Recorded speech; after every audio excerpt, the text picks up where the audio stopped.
Why do people still buy puppies from pet stores? Hi, I'm Rich with Off Grid Dogs Training and Behavior, Tampa, Florida, and I'm crazy about you because you love your dog. Why do I ask that question? Well, I'll tell you, 30 years ago, I wasn't a dog professional, but I was getting interested in dog training and reading and studying a little bit and learning a lot about dogs. And back then, over 30 years ago, I think it was around 1989, I remember I was looking for a puppy, and I knew not to even think about buying a dog from a pet store. So why, over 30 years later, are they still selling puppies out of these pet stores? Now, why would I be concerned about that? Well, these puppies come from what's called puppy mills. And the reason you should not want to support the puppy mill industry is, well, there are many reasons, but one of the number one reasons is you're basically supporting dog torture. If you knew the conditions that these dogs live in, the parent dogs, the breeder dogs, it's horrible. You know, they're kept in wire cages, they're stacked on top of each other, they don't have good food, good water, they don't have exercise, they don't have any quality of life whatsoever, almost zero interaction with humans, and they're just basically used to breed puppies and then disposed of when they can't do that anymore. It's absolutely dog torture. You know, you can go, don't take my word for it, do a little research. They're standing on wire cages with their paws bleeding, and you know, it's just horrible. So puppy mills are a horrible thing to support because of the quality of life of the dog. You know, they're treated as badly or worse than we treat other livestock, and that's a whole other conversation. We should treat our livestock better.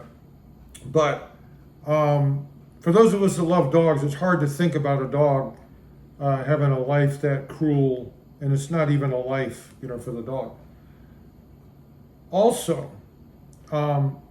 when you are buying a dog, you're buying a puppy, you hopefully realize that you're going to be spending a lot of money. I don't mean on the purchase price, that's the minimal that you'll spend. I mean on all the time and money and effort that goes into owning a dog properly. You're investing, you know, 10 or 15 years, thousands of dollars, thousands of hours of your time. Hopefully you're going to spend some time with the dog. So you're investing all this in a dog. You want to start out with a good quality dog. You want a puppy with good genetics, a stable, personality, so that you can enjoy your 10 or 15 years with that dog, and get a lot out of it because you're going to put a lot into it. Again, hopefully.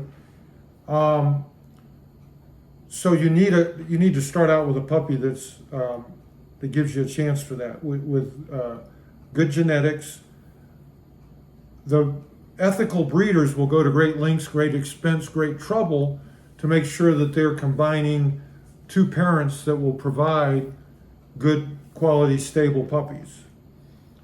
Puppy mills do not. They will just throw any two dogs that they can force to breed, and they don't care.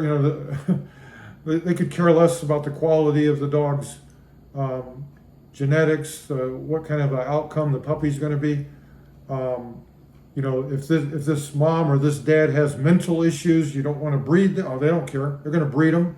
They're going to have puppies with all kinds of mental instability that you're going to have to live with if you go to one of these pet stores and buy one of these puppy mill puppies.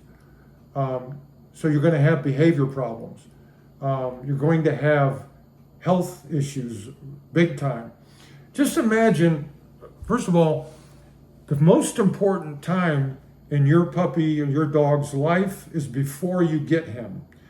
That's hopefully the first 7 or 8 weeks that he spends with his mother and his litter mates, because that's where he learns a lot that you cannot provide.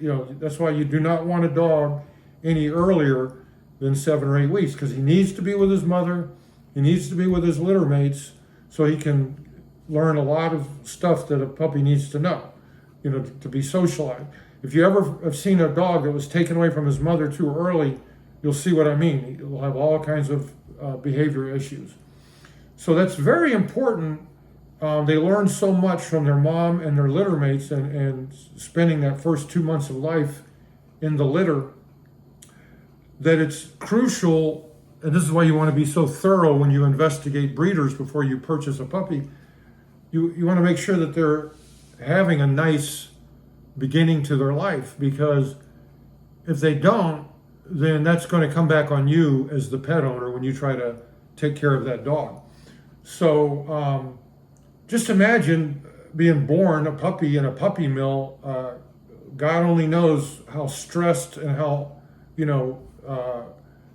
in poor health and poor mental situation that mom is in.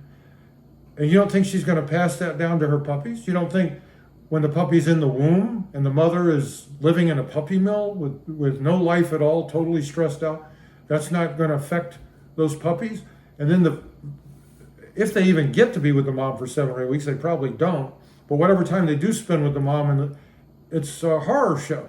It's not a nice, beautiful beginning to that dog's life. And then they're going to truck it down to Florida here in Tampa Bay, where we have many of these, I can't curse, I don't think, on YouTube, of these pet stores selling these puppy mill puppies. And that's a traumatic experience for a young puppy, to be thrown in a truck with 500 puppies and trucked down to these awful stores. And then, all the time I have clients that one of the first questions I ask them is, how old was the puppy when you got him? Oh, he was 3 months old. Oh, so he was sitting in the puppy store, which we know is run by, evil people, because look at what they're doing. They know what, they may fool you, the customer, but they know what they're doing. So what do you think that puppy's first or third month of life was like? And by the way, you cannot replace the first 3 or 4 months of life of a puppy. You can't fix it. Okay, this is when their brain is imprinting. So anything bad that happens to that puppy in the first 3 or 4 months, it's in there. It's not, you're not getting it out. You can try to overcome it. You can try to manage it. You can try to desensitize it, and you can train the dog, and hopefully giving it a great, stable relationship, you can overcome some of these issues. But the dog's going to have issues, and you're going to be the one dealing with them. So these are some of the reasons why you don't want to, support puppy mills, because you don't want to support dog torture, which is what's happening. You don't want to support a business that's selling dogs. First of all, you have to understand, most of the customers, and it's way too many, it's unbelievable to me how many people still fall for this and buy these puppy mill pet store dogs. These are not people that know anything about dogs. So that dog already has strikes against it, because it's going to a home where they probably don't know how to, raise a dog. And because if they knew anything about dogs, they wouldn't be going to a pet store. So here you have people who don't have dog handling skills. They don't know anything about owning a dog. They probably, are totally unprepared to own a dog. And what are they getting? They're getting a dog that an expert would have difficulty with. They're getting a puppy that's going to have health issues, thousands and thousands of dollars in vet bills, sometimes as soon as they get the poor puppy. They're going to have, at best, a puppy with, that's not stable, that has mental issues, that's going to be very difficult to live with, very difficult to train, many behavior problems. And the puppy was probably going to have that anyway, because they were going to a home where the owners don't know what they're doing. Because most of the dog owners in this country don't do a good job with their dogs, which is why there's so many dog trainers making so much money. And not always even given a whole lot of help either. So, yeah, this is a sore spot with me, because where are all these organizations that are supposed to care about dogs. What are they doing? You know what really ticks me off? I watch the local news all the time in the mornings, and they always have the lady from the shelter, you know, with the cutest new cute little rescue puppy for somebody to adopt. Why doesn't she say something? Why don't these organizations shout this from them? I'll tell you why, because they're making a lot of money and they don't want anything to get better, because where do you think all these messed up puppies from the puppy mill who go to homes where the owners don't know what they're doing because they wouldn't have ever bought a dog from a pet store, they all end up in the shelter. That's lots of money for the retail shelter companies. The pet industrial complex does not want things to get better. They thrive on ignorance. So we need to get the information out, okay? Do not buy a puppy from a pet store.